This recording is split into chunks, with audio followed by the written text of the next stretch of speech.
Okay, I'm Bob Ham. My main job title now that I'm trying to achieve perfection at is retirement, but I'm failing it. Um, Over the years, I've had lots of titles. I helped start the California Off-Road Vehicle Association. Um, Never was the president because I didn't want to get bogged down. I was a vice president in charge of legislation for most of the time there. Currently, back on the Corva board.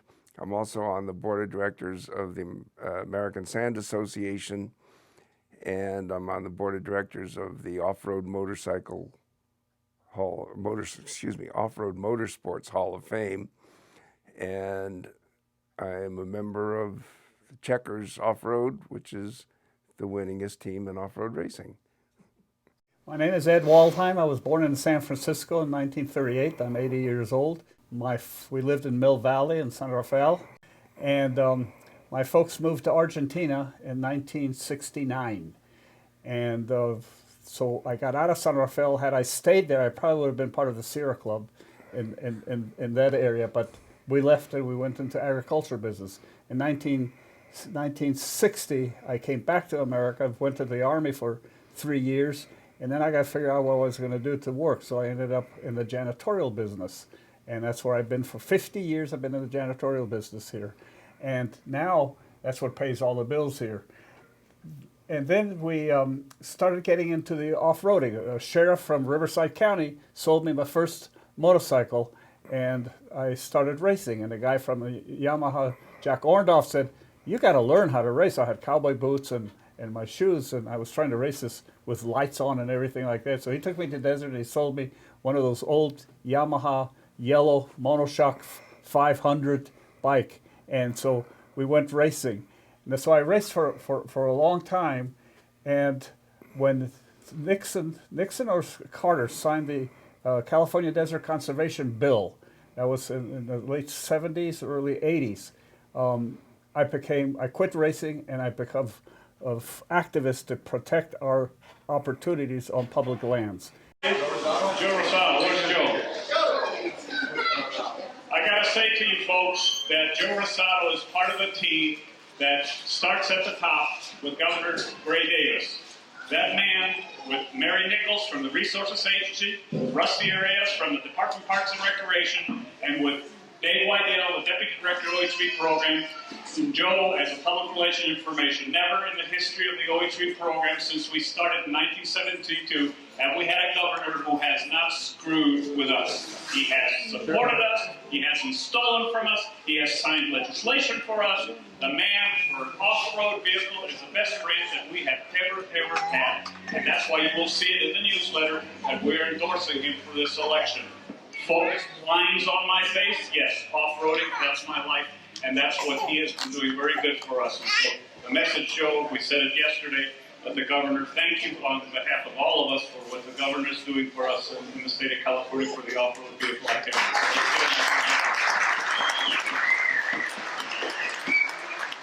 Okay. Thanks a million. Thanks, Joe, for coming down from Sacramento to do this. He came especially down here, and Kim for coming in here. Ray Kid, come over here. Los Padres National Forest is over here. Come here, Ray. Where's Ray? Come on, Ray. You guys who go and recreate on Los Padres National Forest, you see Ray coming up around over here. That's his staff people over with his helper.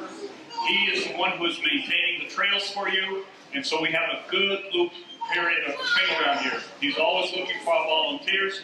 California Trails Users Coalition just got a grant for Kings Canyon to start building a place over there. So there you go. And your name, your helper.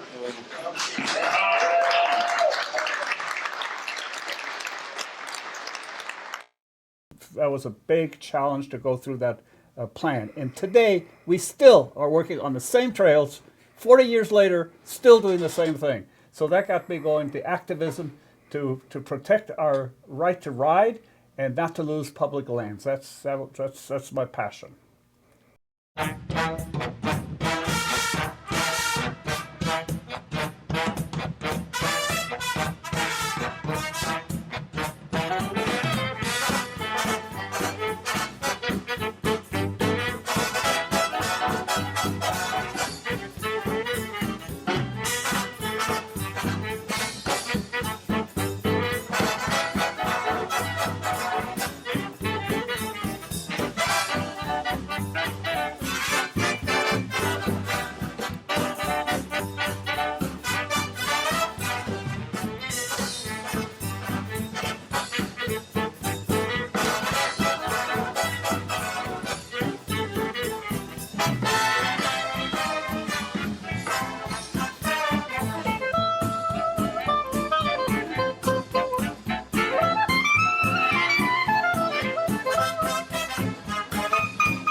just out of high school, used to go up to the desert around Jawbone Canyon. We'd go hunting a lot with our friends and chasing around the dirt roads and all that. So I was off-roading, but it was not even a term at the time, off-roading. It became a term, actually, was coined along with the Mexican races, the Baja races.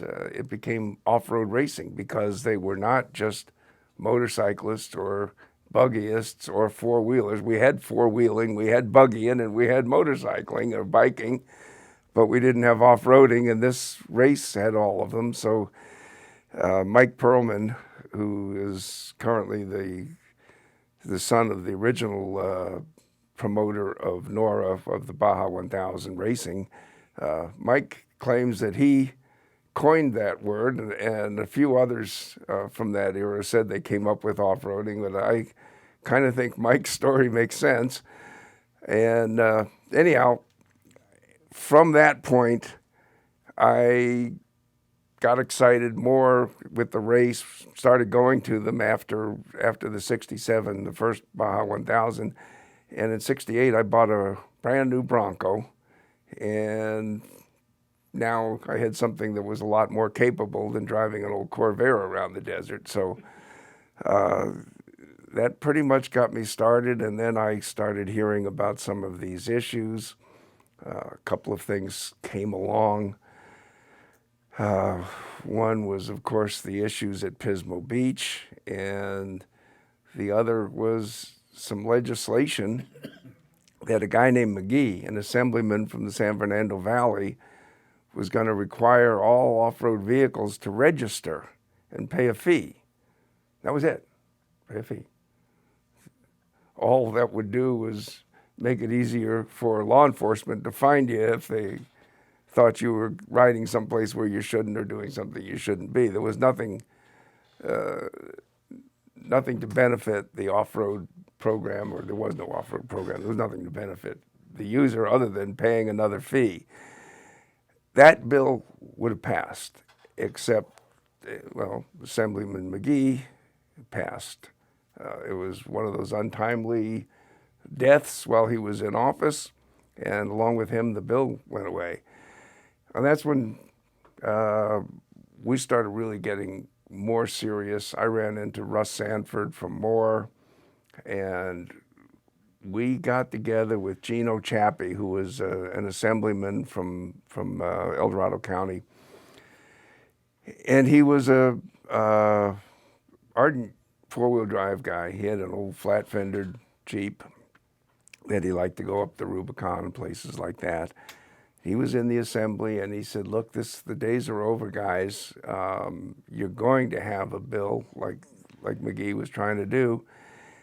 And so he said, we got to get smart, look at the boating program, how it works. They provide launching facilities and all that. We'll do the same thing for off-road. And that's where he got a hold of another assemblyman, a guy named Zeeberg, who was from Yolo County. And Zeeberg was a very good friend of the environmental community, Sierra Club and others.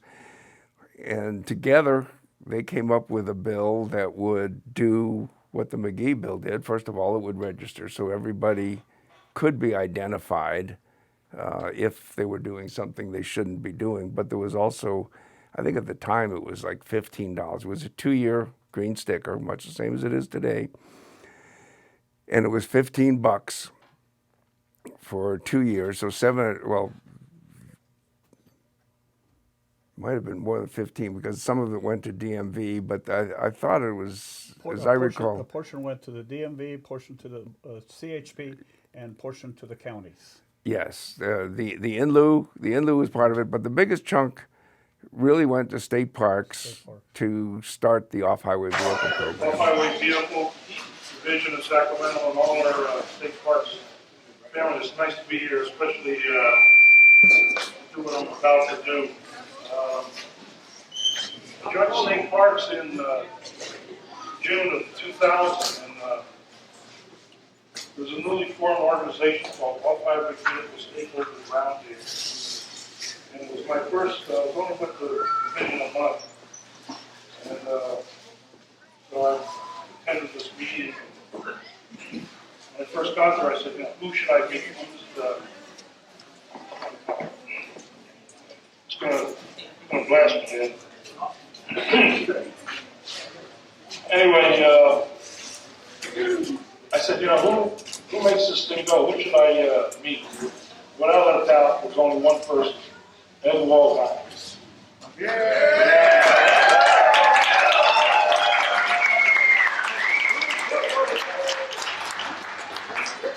Well, that was sage advice, I'll tell you.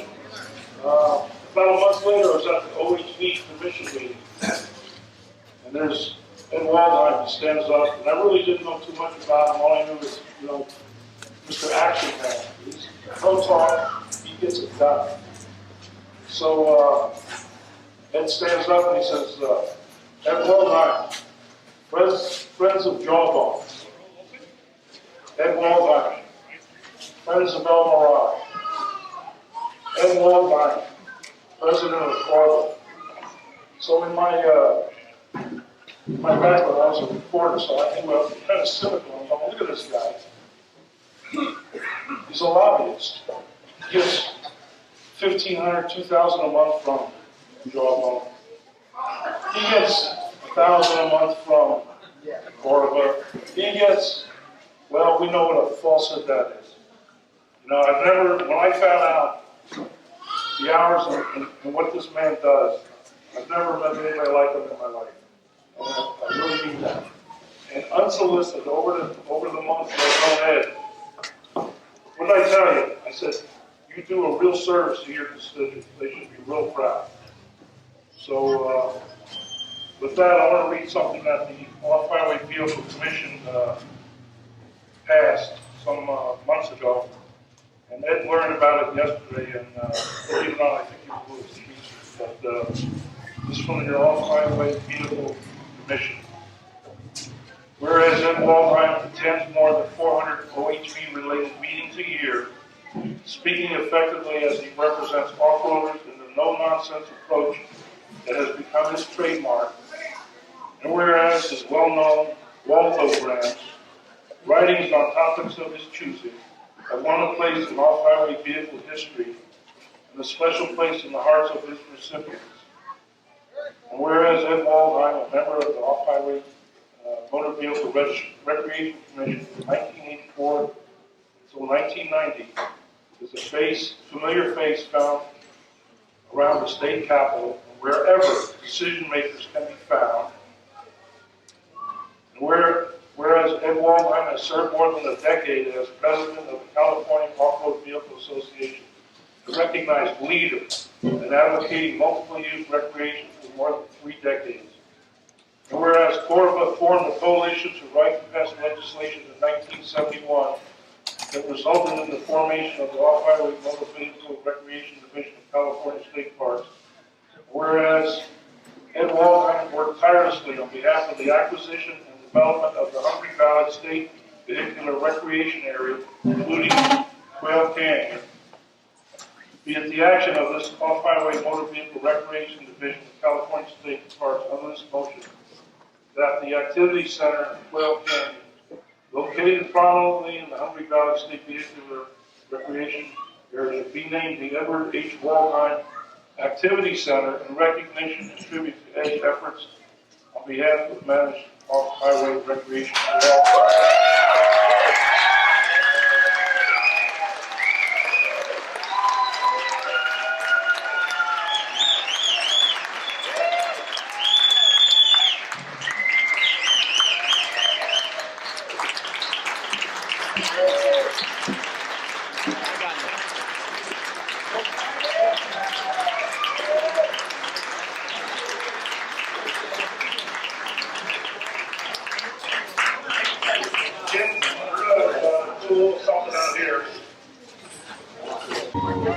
Where's my sister? Where's everything?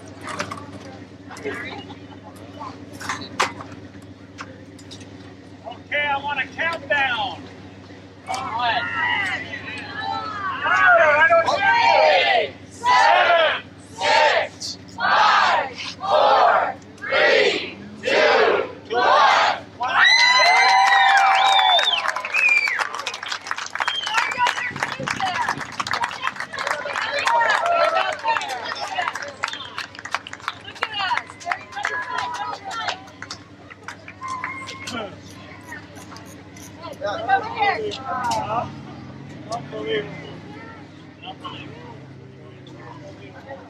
That's my future. This is my grandson. Hey, all right.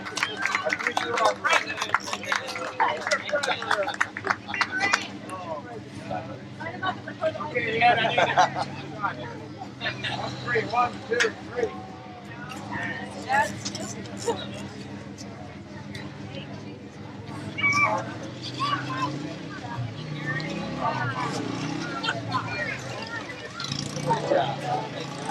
Go. Joe just signed up. Stand up, Joe. He signed up tonight.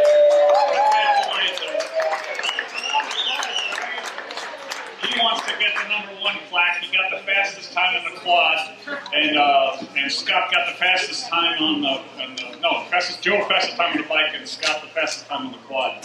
So it's absolutely incredible. But thank you. Where's Joe?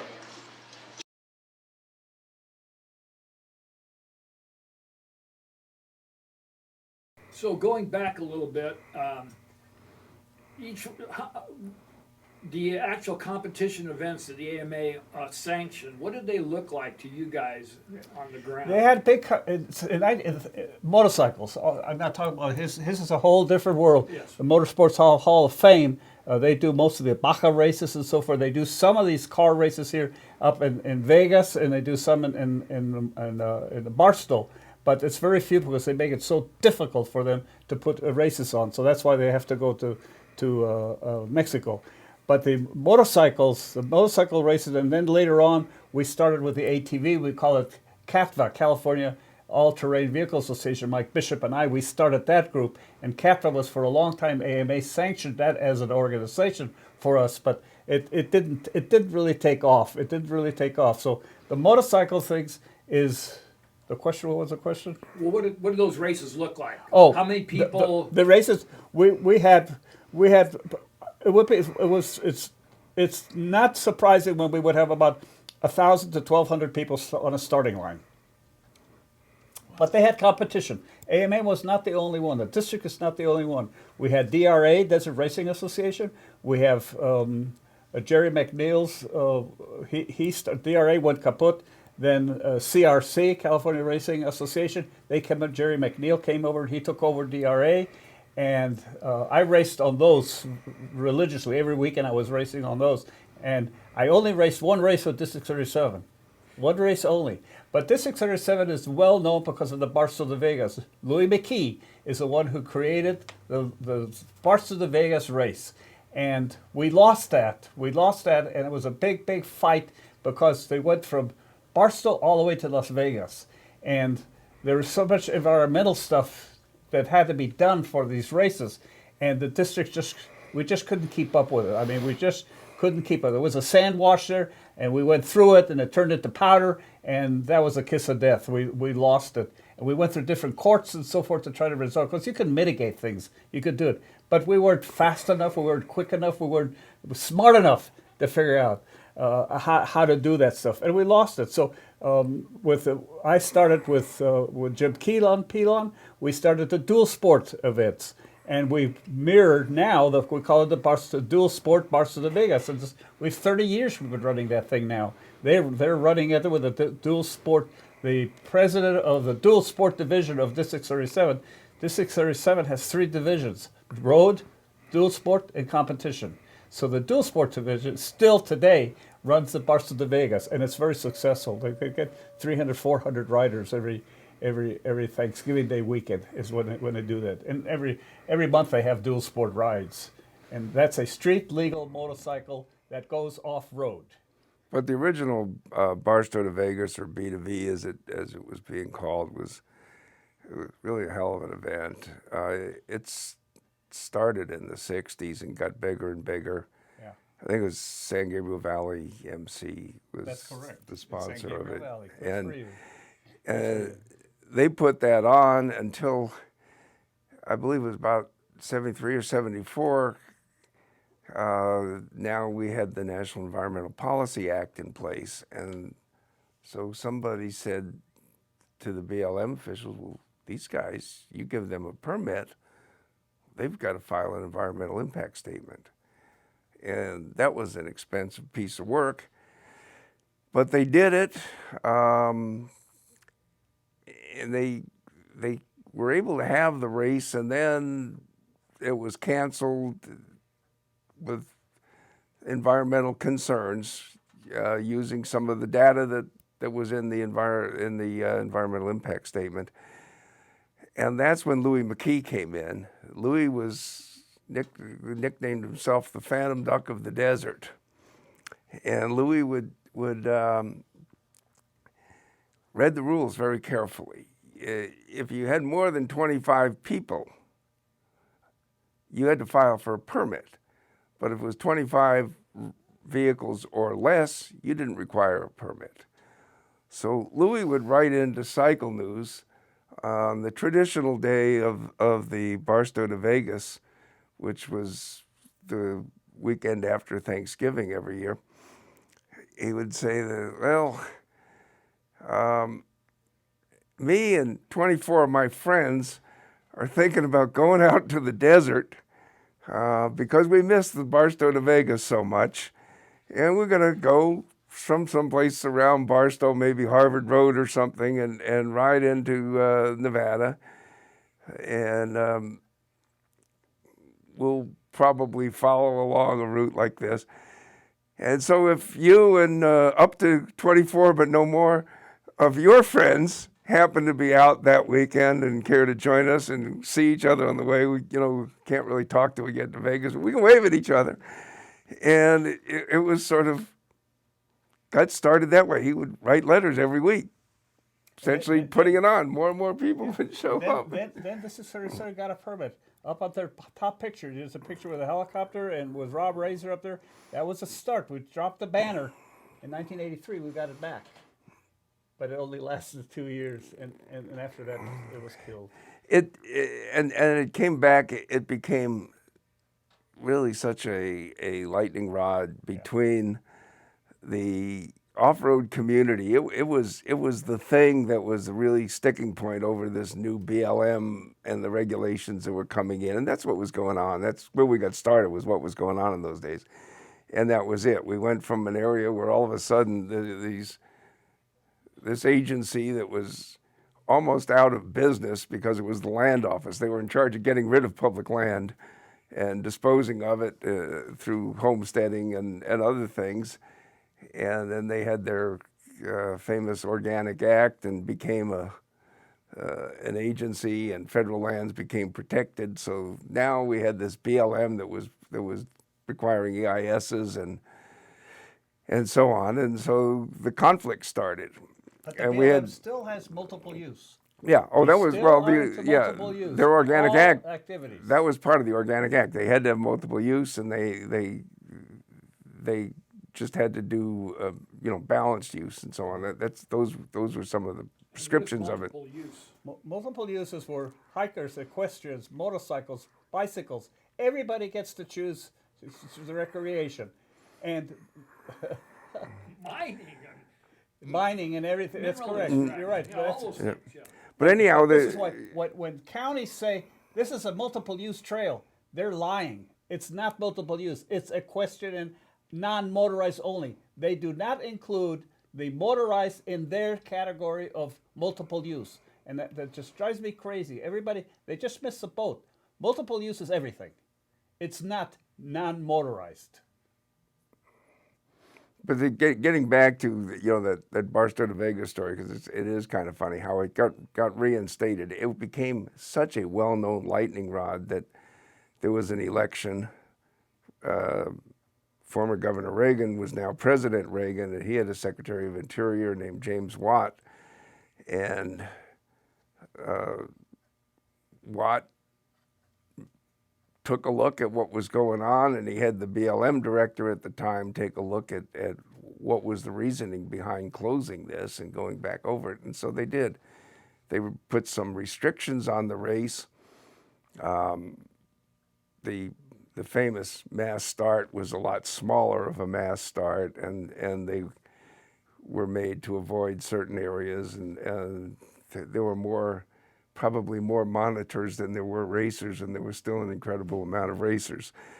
But they did have it for a couple of years, and then it finally had to go away over all of the new environmental laws that were coming in. But it was quite an era. And Louis McKee never gave up. He raced it when the race came back legally, and then when it went away again, he was sort of I guess the standard bearer for the new dual sport ride, which was permitted and was, where they had to miss stuff. It was easy to do. You could go out on the highway or something. Louis McKee, he dedicated his life to this thing. I sat at the federal court when they took him to court. It was the drill that they put this poor man, the federal government put this poor man through. I would never wish that on anybody. I mean, they drilled him and drilled him. He was on the stand.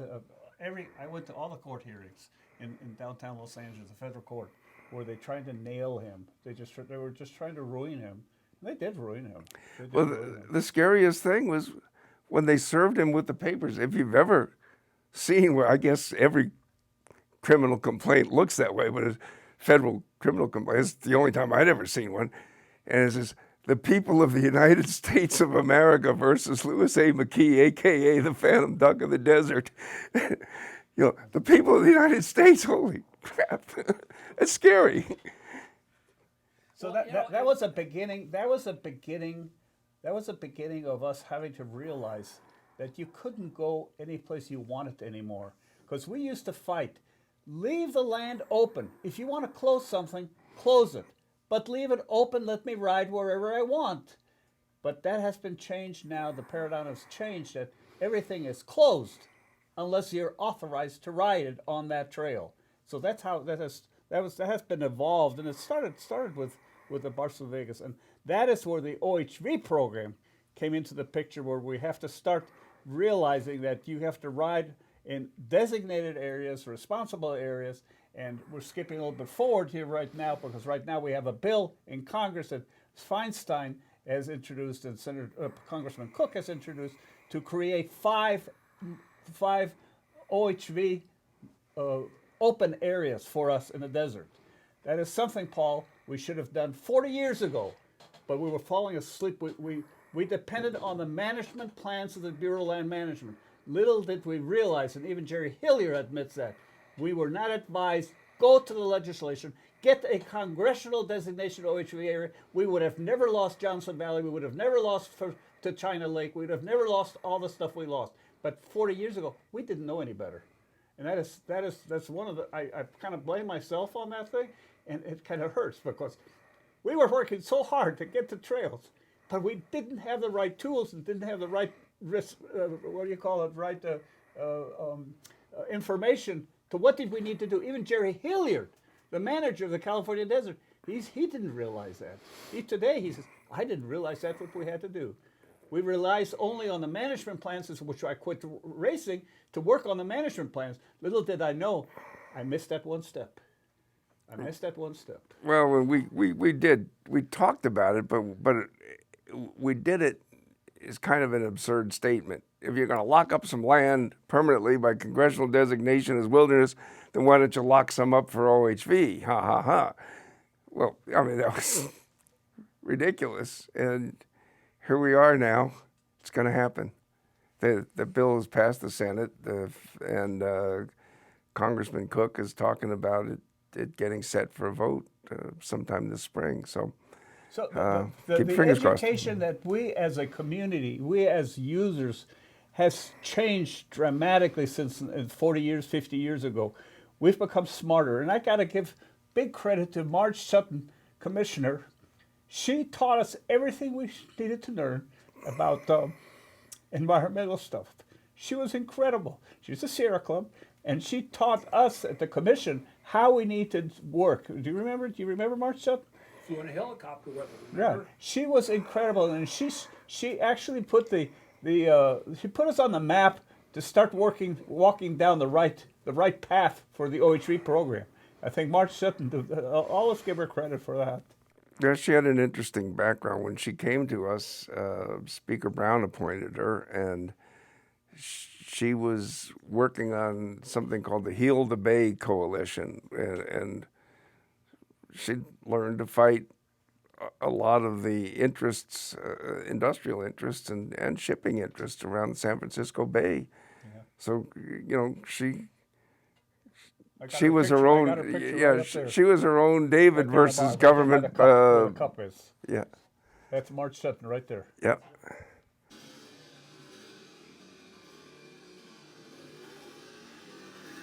So this is a fallacy that somehow Northern California, they want to, Ted, I want to start a friends group. Do it, but then it's mucha parla, no action. They talk, but they don't do the action. Every one of our OHV areas should have a friends group. Everyone should have an advocate for their area, so you can, Cow Mountain. Why is there not a friends group over there? You could be doing all that stuff. Get money from the OHV program and hire somebody to do it. Hire a manager, hire a tractor operator. But they're not doing it. And I've run out of time now with my cancer. I've literally run out of time to try to advocate these things all over the state of California. But I tried that through Corva. We tried to do that. And so this segment's into, you said before, why am I going to pay? We got volunteers. Well, I learned my lesson. I always said at the beginning, go get the land and let me ride. Leave it alone. I don't want restrooms. I don't want ramadas. I don't want fire rings. Just let me ride. Remember that? I remember that very well. And so here me, Ed Waldheim, is now having restrooms installed, having fire rings installed. And the restrooms became, because when we did cleanup, the Boy Scouts were picking up white trash. White trash. What's that? Toilet paper. They were defecating all over the desert. And I said, this is for the birds. I can't have Boy Scouts picking up toilet paper. Give me a freaking break. That changed my mind on restrooms. So in Jabo and Dove Springs, we have 5 restrooms. In the Spanglers, we have 3 restrooms. So that was the beginning of the restrooms thing in there. I had no choice, but I didn't learn. I thought people were going to go to Camping World, they're going to buy their little toilet and they put it in their motorhome and something like that. But I was dreaming. I used to do that. But, you have to take the toilet out and you have to flush it. And it's nobody wants to do that anymore. They just want to go drive up there, put with the pickup, unload, go use the restroom, and move on. That's totally changed. So I had to, from volunteer, when the bill passed, that's when I really took off. I started hiring people, full-time people hiring. The fact that today I have 20 full-time people working at Jabo and Dove Springs every morning. Yeah, remember the old sticker, less sound, more ground, that we tried to get them quiet. But there were a lot of people that didn't adhere to that. The engineering, that was a great... What I'm trying to get is we kind of caused our own problems in the early days, and we're still suffering from this. But that was lack of education. I didn't know any different. Until March came around, environmental concern. What the heck are you talking about? I had absolutely no idea. I just want to go ride. And so it was a learning curve that, we AMA and the different magazines and the responsible people have to keep harping on it. Even Blue Ribbon Coalition, they keep harping on it. There's people doing it, but as a new crop comes around, I think they're starting to learn what they have to do. It's getting better. But we'll talk about the toys are changing completely. I mean, it used to be you load a motorcycle up, and now you're getting a $40,000, $50,000 vehicle you're riding in there. You're not riding with a motorcycle. I was at Dove Springs on Sunday morning. Hundreds of trailers with side-by-sides moving into Jabo just for the day. All with razors, all with $40,000, $80,000 vehicle. I mean, it has completely changed. But getting back to the noise issue, that was the other thing, to our first question, what was going on and what started. the regulations weren't really, it was something to do with what was going on in the environment in the desert and things like that. But the real animosity towards off-road vehicles was happening in the suburbs around the cities. And it was the noisy mini bikes as much as anything. The kids would get a mini. You could buy a mini bike anyway, Sears, Roebuck, all consumer outlets. You bring it home, that's a nice little toy. Mom and dad are going to work. Kid's got some wrenches and figures out the first thing he does is take the muffler off. You used to get up here on the street. And then they're out there down to the next subdivision that's being built, had lots of little dirt things, and the tractors are going. Well, and the housewives that were really close by heard that all day long, had to keep their windows shut in the summertime, keep the dust out.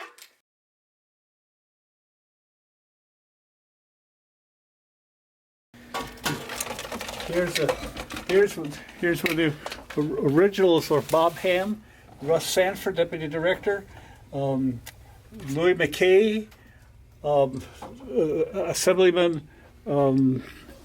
Help me, Bob, with your friend. Yep.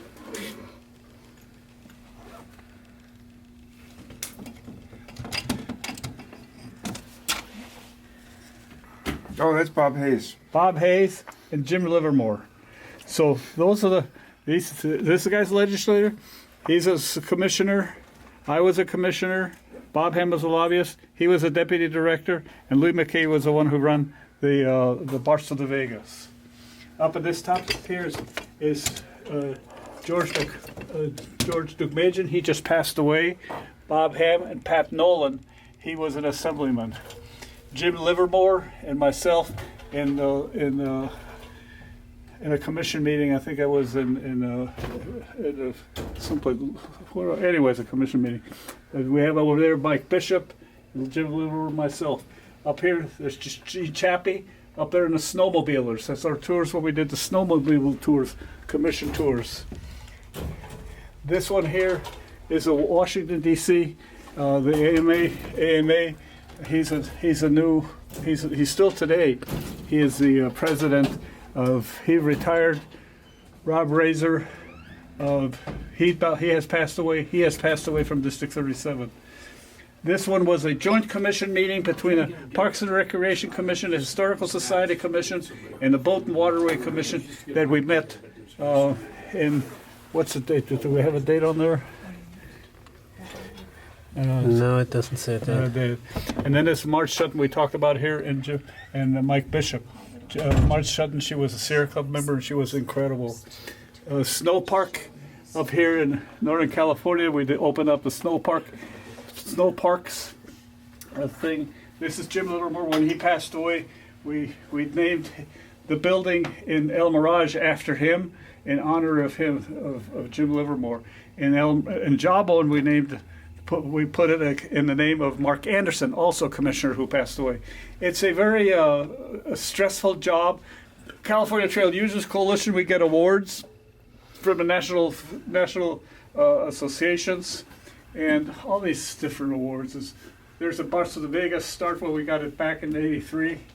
Yeah, in '83 was when we got it back again. We certified the LA to BDV. Got it patented, so we have it in so nobody else can do it. Barstow Vegas, Barstow historical map. This was the actual race in Barstow de Vegas. That was a map that was going from Barstow all the way to Las Vegas. All kinds of. What these We are need the maps, yeah. Yeah, we definitely need this the is a maps. sample. This is the OH we have. This is our number 12. 12. We've had 12. We do 20,000 at a time. 12 of these we've done now at Jawbone. That's how we started. We took a Xerox copy of this, and that. BLM just had Xerox copies of it. So we put them all together. We said, let's come up with a map. And so that was our start at CTC Maps. We got a grant, and it takes us $21,000 to get the map made. It takes us about $10,000 to print 20,000 maps. So right now we got a whole stack of them in Joplin. All of a sudden I'm down to 6 cases. These are all the BLM DAC maps. This is what the BLM uses, but they're kind of outdated. They sell. They're very hard for the public to read, and they're too big for the public to take with them. So that's what we use now. And then we had the. Do I have? Yeah, take that off. This is a California. This is a draft. What does it say up there? California Protection Act, 1994. Look at the difference. Ooh. I might as well just take that off now. What's the date on this map? See, these were the study areas that they did. That's what it used to be like. Yeah. And this is where the desert, look what it ended up. Look what they took away from us. All the brown is what they took away from us. That was the biggest land grab we ever had. Ever. 1994, what's the date? And basically it was a bunch of Sierra Club people sat in a conference room with a map like that and with a felt pen and just drew, well, I want this piece here and I want this piece here. 1,200 riders started in Parker, and we raced to the Colorado River. 1,200 of us. I just about died on this thing. Just about. Really? I got what's fourth or third? What was it? What's the World Championship, the 10th. Huh? 10th? 10th overall. 10th open novice. 10th open novice. From 1,200 or what? 1,200. That is impressive. Oh, it was a killer. Yes, I mean, what else do we have here? These are other things. Oh, here's California Trail ATV Association. Well, there's AMA. This is a good collection of AMA, American Motorcycle Association. That is impressive. 84. There's another one in here. Look at this one here. That's another big one here. Oh yeah. Okay, so let's go to the other ones. Commendations from Board of Supervisors. Chart of toppers. People I got, what was I, 83rd of Wow. decision makers in what do you call it? This is where we always put all the stuff, all the people that I distributed to, all the clubs that we're talking about. I had their names in here, and so I would send them. We didn't have internet yet, Yeah. so I would send them flyers. And now I just put, I got legislation, SCTA, Wilderness, and then we got Los Padres, Cleveland. I pulled those all out. I've given them to the states so Yeah. they could look at it, because Yeah, I don't have any right. place to file them anymore. This, did you get a picture of this? That one we had. That's Oliver North. That's Adam Schiff. Mm-hmm. That's Oliver North again. Duke Majan, that one we had. And Rogan, Assemblyman Rogan. And proclamation, who is this from?